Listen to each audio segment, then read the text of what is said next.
Black diamond Pulsar কে নিল, কোথা থেকে নিল সে সম্পর্কে জেনে নেই। আসসালামু আলাইকুম ভাই।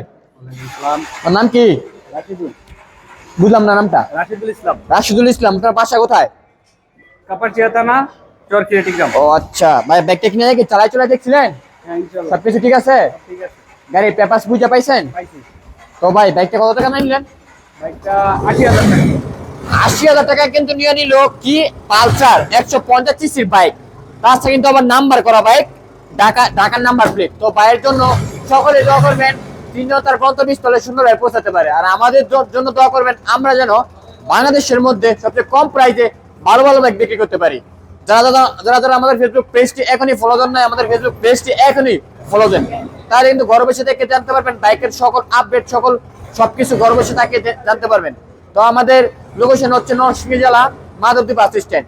মাধবদী বাস স্ট্যান্ড নেমে 20 টাকা রিক্সা ভাড়া নেবে, বলবেন যে শীতলাবাড়ি মোড় মিড টাওয়ার। মিড টাওয়ারের আন্ডারগ্রাউন্ড নিচে আমাদের সম্রাট বাইক গ্যালারি অবস্থিত। সকলে ভালো থাকবেন, সুস্থ থাকবেন, আল্লাহ হাফেজ।